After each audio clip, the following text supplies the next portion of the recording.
I told you the story about when we were on Troost, and Oh, hmm. you seemed a little bit intrigued by that, and I I kind of want did. to, yeah, I kind of want to pick your brain about that a little bit.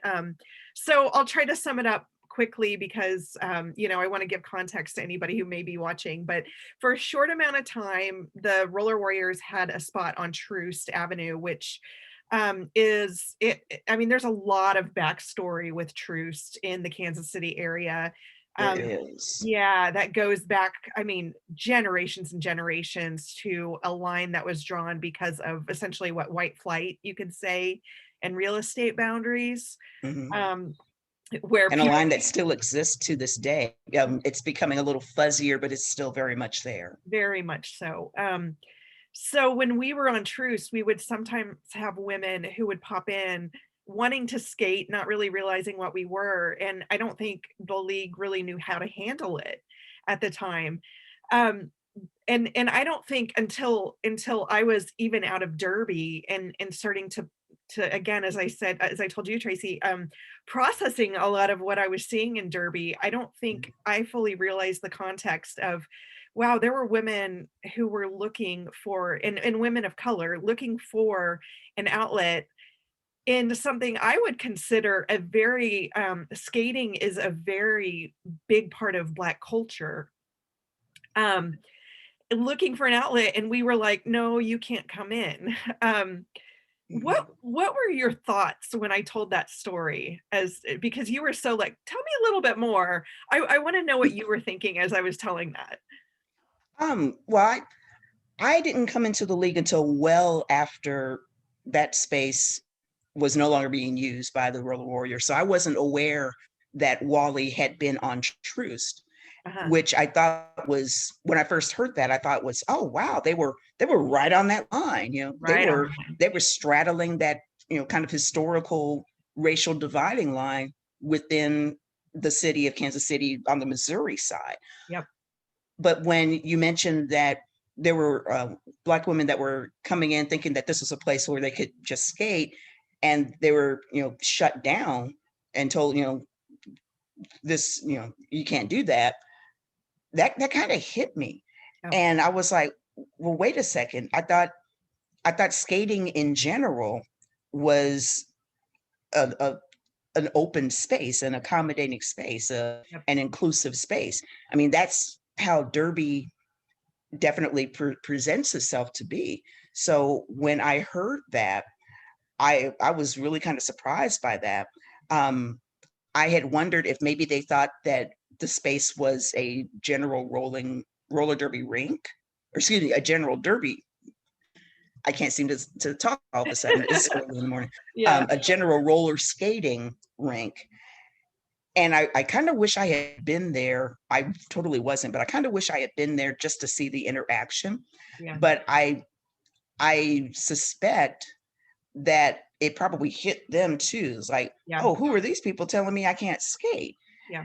And I also wonder what the folks in the league will think. It's like, who are these people wanting to just skate? Yeah. Um, I wonder how long that interaction was. Did anyone explain to them, this is actually, we're using this space as a practice space for roller derby. Hey, would you be interested in learning more about roller derby? That could have been an opportunity to introduce folks to a different aspect of skating, Yeah. and maybe they could have, become league members at that point. Exactly. I think your takeaway was what I've struggled with since then. And I was still pretty new to the league. I want to say it was my second season with KCRW, and we were, I think it was actually happening largely during all-star practices. KCRW now has travel team practices, but it was all-star practices at the time. So things were very serious. We didn't have like coaches, we didn't have people who could actually kind of go and deal with people who might have been coming in. And so I know that there really wasn't a strategy for how do we handle it if people just walk in. But Okay. I mean, these women were coming in with their own skates, so obviously, they that They was knew something about skating. they knew something about skating, and I wish I knew who they were now, because I think having a strategy for that in place would have been fascinating because this is what I've started to, I think, process being out of Derby as long as I've been. Um, I, I think I can count on two hands the amount of Black women I've skated with. And Wow. now And against is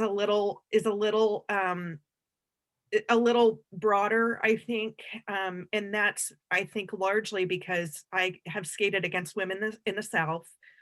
mm, I'm sorry, I should say against people, trying to be more inclusive. gotcha, Um, I've gotcha. skated against people in the South and then bigger cities. So like when you skate against Gotham, there's more representation in Gotham. Mhm, Um, and I think the South, they found a way. I think of Atlanta specifically. They seem to have mhm, some pretty progressive, which is sad to even say progressive, but they found a way to embrace who they are, and they're, I think, culturally they're a little more diverse. mhm, Jacksonville, same way.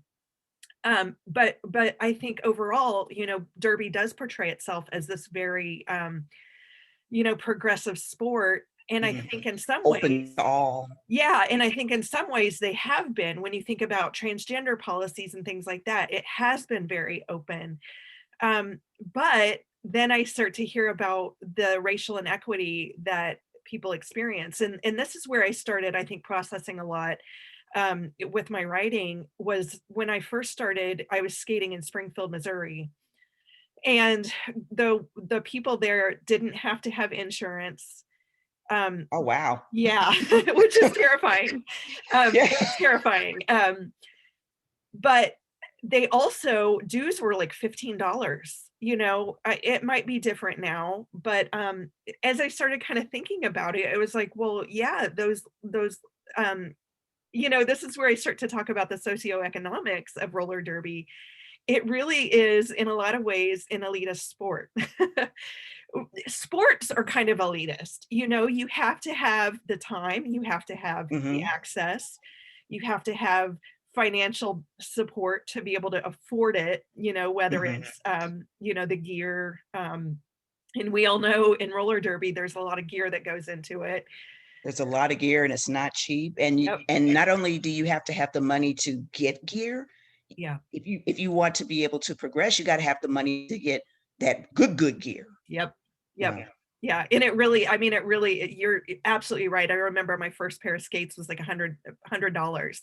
As soon as I upgraded my skates, I was like a new skater. So you really do have to be able to have financial resources for it. Mhm. And this is where I started thinking about those women on Troost who were popping in.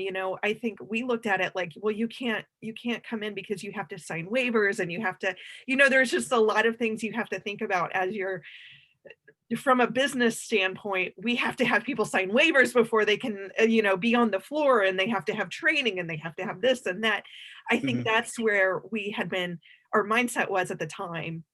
But I think at the same time, knowing that these women were coming in with like, here's my stuff, I have my skates, and they could have Ready to been, go. yeah, and they could have been phenomenal skaters, but they had that, largely, I would say, bad taste in their mouths after I they was were wondering. like, I was go wondering what away. kind of bad taste I wonder Yeah, if they even thought about, I mean, maybe they, and it's so hard to know because I yeah, wasn't there. This was, years years ago. before. Yeah.